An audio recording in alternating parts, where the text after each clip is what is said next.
Cuando escuchamos hablar del puerto de Veracruz, es quizás uno de los referentes más comunes que tenemos sobre la presencia de población afrodescendiente en México, ¿no?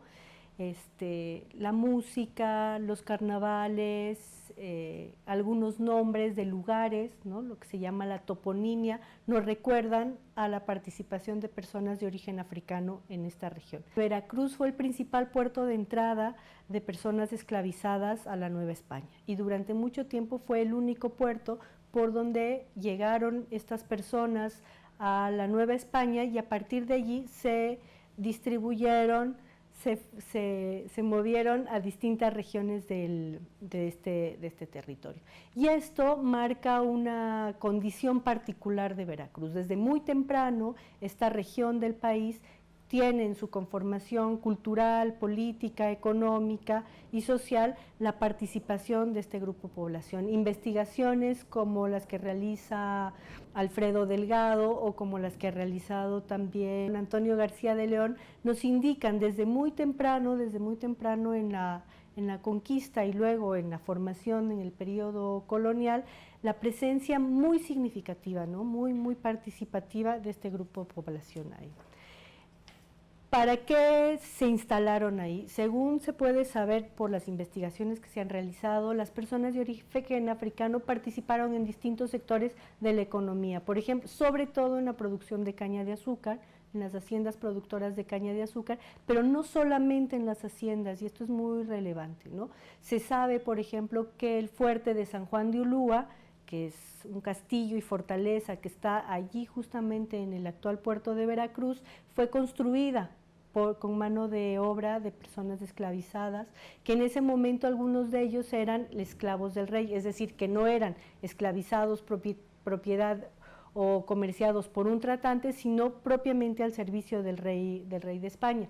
Había también buzos, por ejemplo, ¿no? Buzos que encontraban, que buceaban propiamente y ayudaron con eso a la conformación de este fuerte. Había también estibadores, la gente que hace los trabajos de carga y descarga en el puerto, etcétera. Las mujeres tuvieron también una participación muy relevante en el puerto y en todas las otras regiones de Veracruz, porque no se quedan solamente en el puerto de Veracruz, sino que están distribuidas a lo largo de todo este territorio, ¿no? En Sotavento, que es la parte del sur del actual estado de Veracruz, en donde además tienen una participación muy peculiar, porque están dedicados a la ganadería, ¿no? Los esclavizados están dedicados a la ganadería y de manera muy parecida también a lo que ocurre en el lado de Guerrero, están dedicados a la arriería, son comerciantes, por ejemplo, o portadores de mercancías que trasladan de un lado al otro de esa región e incluso con otras regiones de la Nueva España.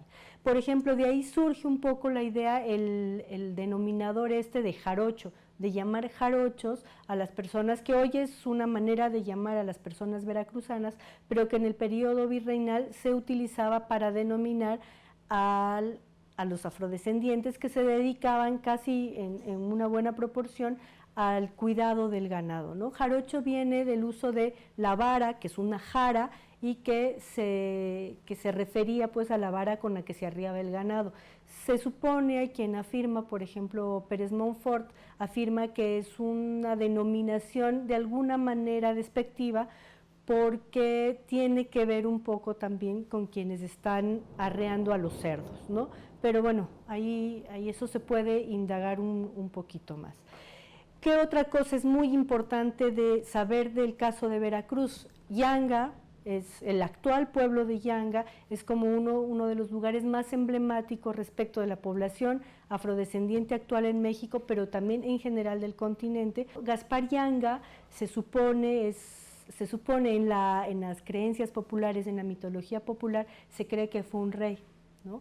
Y que aquí encabezó a un grupo de cimarrones que se escaparon de los malos tratos, etcétera, que recibían en las haciendas de Córdoba, en las haciendas azucareras de Córdoba, organizaron varias fugas y se establecieron en la zona de Zongolica, cerca de Orizaba. Y a partir de allí empezaron lo que podríamos denominar hoy una especie de estrategia de guerrillas, y a lo que se dedicaban era a asolar los caminos, a asaltar las diligencias y también a seguir recibiendo esclavos fugados. Fue de tal manera, de tal magnitud esta rebelión que el gobierno colonial tuvo que pactar con ellos. Y uno de los resultados del pacto tiene que ver con el establecimiento del pueblo de Yanga, ¿no? El pueblo de San Lorenzo de Cerralbo, después San Lorenzo de los Negros, y que hoy es el pueblo de Yanga.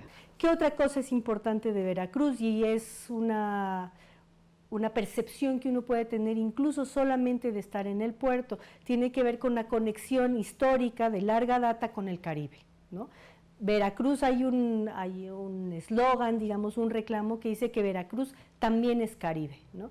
Esta es una ciudad, el puerto de Veracruz en particular, pero en general el estado es una región que ha estado permanentemente, por su ubicación geográfica, conectada con Cuba y con otras áreas del Caribe, y eso le da una particularidad, ¿no?, a Veracruz, una particularidad en la música, por ejemplo, en las expresiones musicales, en las expresiones dancísticas, en el carnaval veracruzano, que es un carnaval que está bastante emparentado con los carnavales afrocaribeños, y también a la zona del norte de Veracruz, a Tamiagua, que es la parte del norte en donde también hay todavía asentamientos afrodescendientes que están ligados por un lado a la época en que esclavizados, a la época colonial en que esclavizados se instalaron allí a partir del puerto de Tampico y hacia arriba, y se adentraron ahí, pero sobre todo en la época de la explotación petrolera, de inicios de la explotación petrolera, en donde se instalaron también personas que venían del Caribe como trabajadores en las compañías petroleras a principios del siglo XX. Veracruz, digamos, como decíamos un poco, es quizás la experiencia más conocida, más popular de presencia y de participación de la población afrodescendiente.